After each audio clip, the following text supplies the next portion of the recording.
Hello दोस्तों, मेरे channel सत्तू journey में आपका स्वागत है। तो आज का वीडियो होने वाला है मनाली करंट सिचुएशन अपडेट के संबंध में और साथ ही साथ दिसंबर टूर प्लान के संबंध में। तो दिसंबर का महीना बस चालू होने ही वाला है। तो हाल फिलहाल आपका मनाली आने का प्लान है।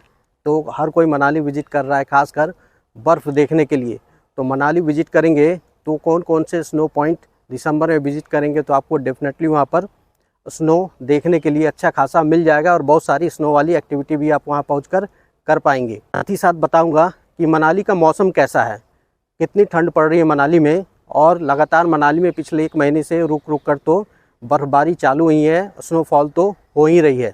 नवंबर के अंतिम सप्ताह में भी यहाँ पर अच्छा खासा स्नोफॉल देखा गया।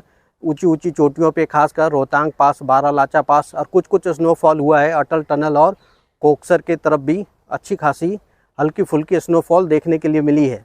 यदि आपका हाल फिलहाल मनाली विजिट करने का प्लान है तो इस वीडियो को इन तक ज़रूर देखें, जिसमें मैं सारी जानकारी शेयर करूंगा कि आप कैसे आ सकते हैं मनाली, कैसे पहुंच सकते हैं बस से, कौन कौन टूरिस्ट प्लेस विजिट कर सकते हैं, कहां कहां विजिट कर सकते हैं, कौन कौन से विंटर क्लॉथ लेने के आने चाहिए आपको यदि आप फैमिली के साथ विजिट कर रहे हैं या आप दोस्तों के साथ भी विजिट कर रहे हैं। A to Z complete information देने वाला हूँ।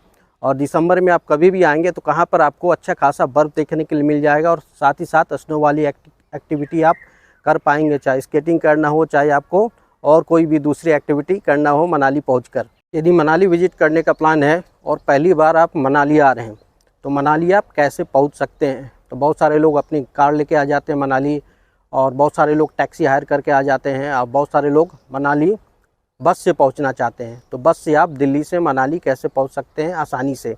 तो बहुत सारी सरकारी और प्राइवेट वॉल्वो बसेस चलती है और साधारण बसेस भी चलती है डायरेक्ट दिल्ली से मनाली के लिए। तो उसके लिए आना होगा आपको दिल्ली के कश्मीरी गेट के पास। तो वहां से आपको सरकारी बस मिल जाएगी, हिमाचल गवर्नमेंट की साधारण बसें भी मिल जाएगी और साथ ही साथ AC वॉल्वो बसेस भी आपको वहाँ पर मिल जाएगी। और यदि प्राइवेट वॉल्वो बसेस से आपको आना हो तो कश्मीरी गेट के पास बहुत सारे पॉइंट है जहाँ से बसें चलती है डायरेक्ट दिल्ली से मनाली के लिए। और जो एवरेज किराया रहता है लगभग वॉल्वो बसेस का 1000 रुपये रहता है। लेकिन यदि पीक सीजन होता है, दिसंबर के एंड में आएंगे तो उसका किराया बढ़ जाता है, किसी का 1500, किसी का 2000, किसी का 2500 भी चार्ज करते हैं। तो सीज़न यदि भीड़ रहती है तो चार्जेस बढ़ा देते हैं। ऐसे आमतौर पर जो एवरेज किराया देखने को मिला है वो लगभग 1000 रहता है दिल्ली से मनाली के लिए, और मनाली से दिल्ली जाएंगे तो उसका भी लगभग 1000 ही किराया होता है।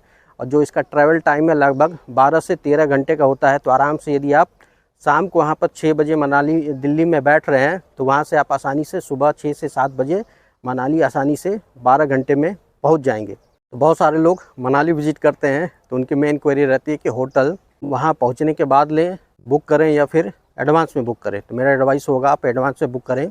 ऑनलाइन जाएँ, बहुत सारे प्लेटफॉर्म है, booking.com, MyTrip.com, GoIBibo.com, सारी वेबसाइट पे जाएं, प्राइस देखें, होटल का रिव्यू पढ़ें तो आपको कंफर्ट लगे। क्योंकि बहुत सारे लोकेशन है मनाली में स्टे करने के लिए जो खुले में रहना चाहते हैं अच्छा सीनिक व्यू के साथ।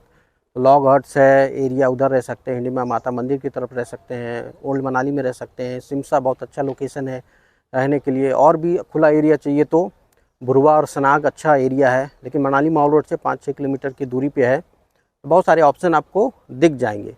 तो एडवांस में बुक करें तो ज़्यादा अच्छा रहेगा आपके लिए, क्योंकि विजिट करके आप ज़्यादा होटल ढूंढ नहीं पाएंगे और अच्छे होटल शायद आपको ना मिले। तो बेटर होगा कि आप एडवांस में ऑनलाइन बुक करके आएँ तो आपके लिए वो ज़्यादा अच्छा होगा। और बहुत लोग चाहते हैं कि टैक्सी कैसे बुक करें, तो टैक्सी का क्या किराया हो सकता है। तो मैं बता दूँ, जो लोकल टूर करना चाहते हैं, लोकल टूर में आता है हिडिंबा माता मंदिर, old Manali, club house, Vashishtha और यही सब एरिया आता है, और मनाली का माल रोड। तो ये सब टूर कराने के टैक्सी वाले लगभग 1000 से 1200-1300 रुपये के आसपास, ऑल्टो टैक्सी वाले, बड़ी टैक्सी की बात नहीं कर रहा हूँ, वो इतना चार्ज करते हैं। और यदि आपको जाना हो लंबे टूर पर, सोलंग वैली, अटल टनल, सिसु, कोकसर, ये सब जाना हो, या रोहतांग पास जाना हो, तो रोहतांग पास को छोड़ दिए और बाकी जगह जाना चाहते हैं तो लगभग 3000, 3500 के आसपास ये चार्ज करते हैं। और बर्फ़बारी ज़्यादा हो तो ज़्यादा चार्ज कर सकते हैं, भीड़ ज़्यादा हो तो ज़्यादा चार्ज कर सकते हैं, कोई फिक्स प्राइस नहीं रहता है।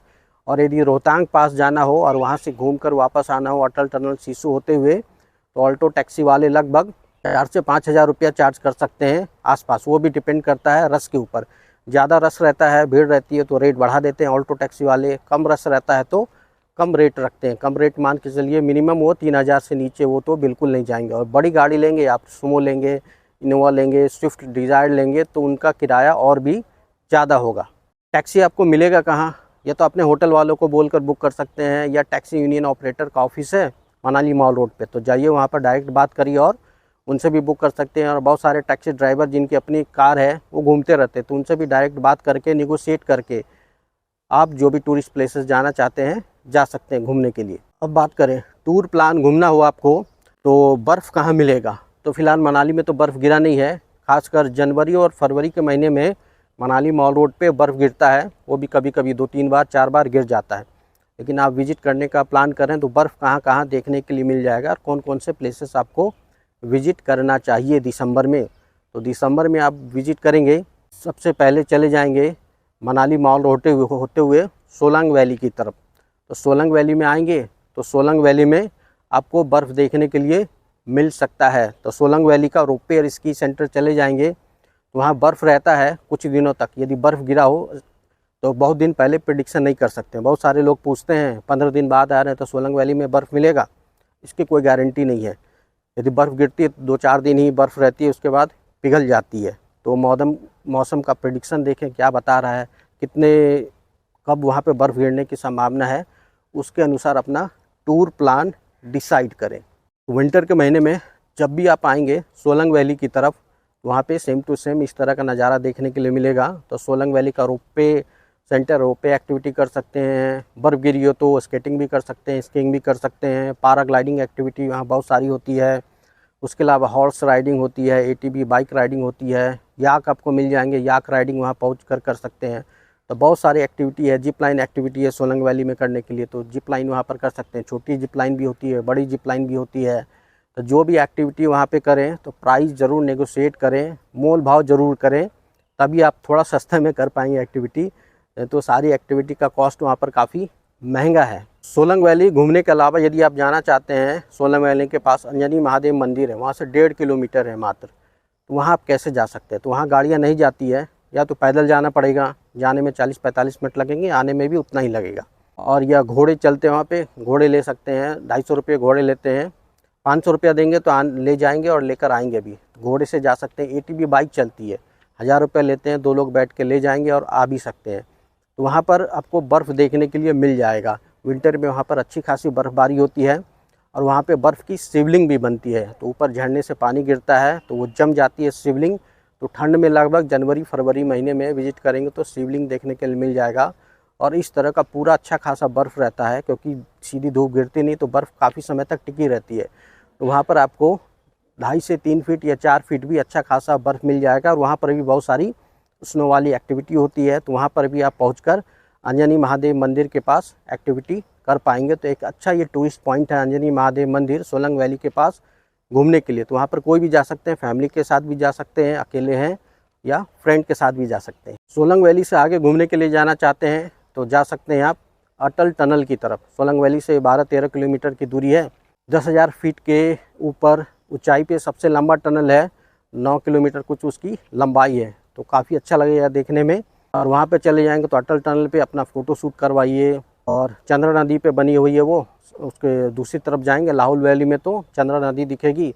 विंटर के टाइम में बहुत अच्छा खासा बर्फ़बारी होता है, ज़्यादा ऊंचाई है तो पहले वहीं पर बर्फ़ गिरती है, उसके बाद मनाली टाउन में बर्फ़ गिरती है, क्योंकि मनाली टाउन नीचे है 6,000 फीट की ऊंचाई पे और जो अटल टनल है वो 10,000 फीट की ऊंचाई पे है। तो वहाँ अच्छा खासा समय बिता सकते हैं आप घूमते हुए। वहाँ पर भी बहुत सारी एक्टिविटी है, तो वहाँ पर भी आप कर सकते हैं, फ़ोटो शूट करवा सकते हैं। उसके अलावा सिसु है, 3 किलोमीटर अटल टनल से उसकी दूरी है केलांग वाले रास्ते में, तो उधर चले जाएं। उधर भी बहुत सारी एक्टिविटी है, पहुंच जाएंगे घूमने के लिए। तो वहाँ पर भी आप पहुंचकर अच्छा खासा टाइम दिखा सकते हैं। तो ये सारे जो मैं बताते जा रहा हूँ आपको, ये सारे स्नो पॉइंट है। और ये डिपेंड करता है आप जब विजिट करेंगे तो आपका कौन सा स्नो पॉइंट में स्नो मिलेगा, तो मनाली पहुँच के ही पता चलेगा। एडवांस में 15-20 दिन पहले पूछेंगे कि कहाँ कहाँ स्नो मिल सकता है 1 महीना पहले, तो ये कोई भी नहीं बता पाएगा। जिस टाइम विजिट करेंगे पता करेंगे तो पता चल जाएगा कौन कौन सा स्नो पॉइंट है। तो उसके अनुसार आप डिसाइड करें कि आपको कौन सा स्नो पॉइंट विजिट करना है और वहाँ पहुँचकर एक्टिविटी करनी है। सिसु के अलावा दूसरा टूरिस्ट पॉइंट जाना चाहते हैं तो कोकसर की तरफ चले जाएँ। कोकसर में ज़्यादा बर्फबारी देखने के लिए मिलती है। वो भी 9 किलोमीटर है अटल टनल से, तो उधर भी जा सकते हैं।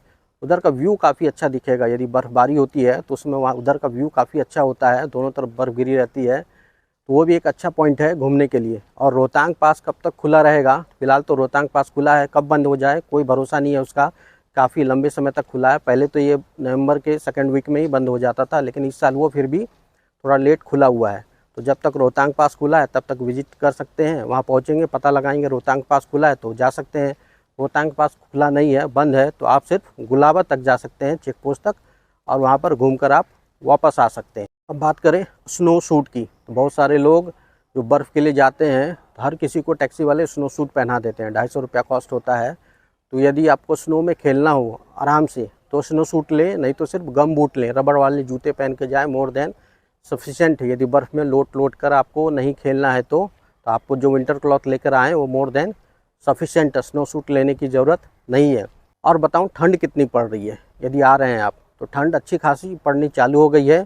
तो यदि आएँ तो आप अच्छा खासा जो विंटर क्लॉथ है वो लेकर आएँ। धूप में आएंगे तो जैसे मैं धूप में हूँ तो अभी उतनी ठंड नहीं लग रही है, लेकिन जैसे ही ये शाम होने लगेगा तो ठंड काफ़ी बढ़ जाती है 3-4 बजे के बाद।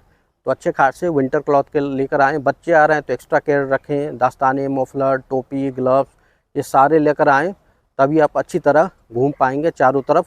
तो विंटर क्लॉथ का ध्यान आप ज़रूर रखें। बहुत सारे लोग बाइक से घूमना चाहते हैं, अटल टनल जाना चाहते हैं, सिसु, कोकसर, तो पूछते हैं स्कूटी या बाइक से जा सकते हैं कि नहीं जा सकते। हाँ बिल्कुल आप जा सकते हैं, अटल टनल, सिसु, कोकसर, सोलांग वैली, गुलाबा तक आप बाइक से जा सकते हैं, घूम कर आ सकते हैं। सिर्फ रोहतांग पास में अलाउड नहीं है बाइक, सिर्फ 4 व्हीलर अलाउड है, तो वहाँ जाना होगा तो सिर्फ आप टैक्सी या कार से या फिर जीप से ही जा पाएंगे रोहतांग पास घूमने के लिए।